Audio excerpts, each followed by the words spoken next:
بسم اللہ الرحمن الرحیم۔ السلام علیکم۔ اشفاق احمد صاحب لکھتے ہیں کہ ایک غریب جمع دار صفائی کرنے والے نے مجھے بہت زیادہ اضطراب میں مبتلا کر دیا۔ وہ کہتا ہے کہ آج صبح جب میں کوڑا اٹھانے آیا تو میں نے دیکھا کہ نوجوان ایک بوڑھے کو دھکے مار کر گھر کی دہلیز سے باہر لایا اور باہر لا کر اسے منہ پر تھپڑ جڑ دیا تھا۔ بوڑھا آدمی ایک نوجوان کا تھپڑ برداشت نہ کر سکا اور دیوار کے ساتھ بہتی ہوئی گندی نالی میں جا گرا تھا، جس کی وجہ سے بزرگ کا منہ گندے پانی اور غلاظت سے بھر گیا تھا، مگر تب تک نوجوان اندر جا چکا تھا۔ میں نے بوڑھے کو اٹھایا تو نہ جانے کیوں میرے دل میں بھی ایک بار وسوسہ آیا جس کا مجھے آج تک پچھتاوا ہے، مگر فوراً ہی خوف خدا نے میرے دل میں ڈیرا ڈال لیا۔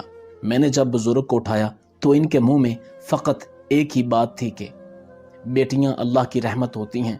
میں اس سے بات کرنا چاہتا تھا، مگر بات کرنے کے لیے پہلے اس کے منہ پر لگا گند اور غلاظت صاف کرنا ضروری تھا۔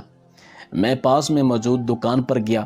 اس دکاندار کے کولر کی جانب بڑا ہی تھا کہ اس نے پانی لینے سے یہ کہتے ہوئے روک دیا کہ اس گلاس میں میں خود بھی پانی پیتا ہوں، اگر اس گلاس میں تم اس بزرگ کو پانی دو گے تو میں جب بھی پانی پینے لگوں گا مجھے بزرگ کا خیال آئے گا اور میرا دل خراب ہوگا، مجھے اباکیاں آئیں گی، شاید الٹی بھی آ جائے، لہٰذا اگر تم خود اتنے ہی گندے ہو تو کم از کم ہمیں اپنے جیسا نہ سمجھو اور اس بزرگ کو گھر لے جا کر صفائی کا انتظام کرو۔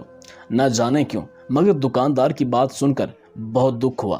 شاید میرا کوئی گھر نہیں تھا اس لیے، یا پھر شاید اس نے مجھے غلیظ سمجھا تھا اس لیے، یا پھر کوئی اور وجہ تھی، مگر جو بھی تھا میری جیب میں کچھ پیسے موجود تھے۔ میں نے چپ کر کے منرل واٹر کی ایک بوتل لی اور بزرگ کی جانب چل پڑا۔ میں نے زندگی میں بہت گناہ کیے ہیں، شاید میرا انجام ان بزرگ سے بھی بدتر ہوگا۔ اللہ مجھ سمیت پوری امت مسلمہ کو معاف کرے اور ہدایت دے۔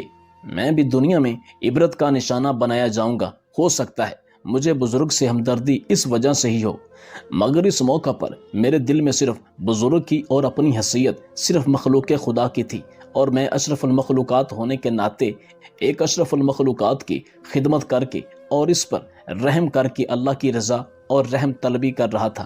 خیر، جب میں پانی لے کر پہنچا تو ایک 7 سال کی بچی نے بابا جی کا چہرہ اپنے چھوٹے سے دوپٹے سے بہت حد تک صاف کر رکھا تھا۔ میں نے پہنچنے کے فوراً بعد بابا جی کا منہ اپنے ہاتھوں سے دھویا۔ جب بابا جی کا منہ صاف ہو گیا تو معصوم بچی نے مجھ سے نام پوچھا۔ میں نے نام بتایا تو وہ اپنا سکول والا ٹفن پکڑاتے ہوئے مجھے کہنے لگی، انکل آپ دادا ابو کو یہ کھلا دیں، میں سکول سے لیٹ ہو رہی ہوں، پھر مجھے سزا ملے گی۔ ساتھ ہی بزرگ کو کہا جب میں پڑھ لکھ کر کمانے لگوں گی تو آپ کو روز گھی والی روٹی بنا دوں گی، ابھی آپ نہ مانگا کریں، اور ان بزرگ کا منہ چوم کر سکول چلی گئی۔ بزرگ اس معصوم بچی کو پیچھے سے دیکھتے ہوئے بھی ایک ہی فکرہ دہرا رہے تھے کہ بیٹیاں اللہ کی رحمت ہوتی ہیں۔ خیر، میں نے بابا جی کو اٹھا کر ایک صاف جگہ بٹھایا۔ بچی نے جو ٹفن دیا تھا وہ کھولا تو اس میں موجود آدھی روٹی ان بزرگ کو اپنے ہاتھوں سے کھلانے لگا۔ جب میں نے نوالا توڑا تو بزرگ نے آنسو بہاتے ہوئے کہا کہ میری معصوم بچی سکول بھوکی رہے گی، یہ کھانا اس کو ہی دے آؤ۔ میں سمجھوں گا میں نے کھا لیا، مگر میں نے یہ کہتے ہوئے وہ کھانا بزرگ کو کھلا دیا کہ بچے کے لیے میں دکان سے کچھ خرید کر دے آؤں گا۔ جب بزرگ کھانا کھا چکے تو میں نے ان سے ان کی آپ بیتی سننا چاہی، جو کہ انہوں نے کچھ یوں سنائی۔ آپ بھی سنیے ان کی زبانی۔ بیٹا، میں اس گاؤں کا سب سے بڑا ذمہ دار تھا۔ اللہ نے مجھے پہلی اولاد بیٹا دیا تو میں بہت خوش ہوا۔ میں نے سارے گاؤں میں میٹھا تقسیم کروایا، مجھے بڑے بڑے وڈیروں نے آ کر مبارکباد دی۔ میں نے ایک بہت بڑے جشن کا اہتمام کیا جس میں شراب، شباب اور کباب تینوں کی کمی نہ تھی۔ میرے بیٹے کی پیدائش سے نہ پہلے اور نہ بعد میں کبھی کوئی اتنی خوشی کر سکا جتنی میں نے اپنے بیٹے کی پیدائش پر کی۔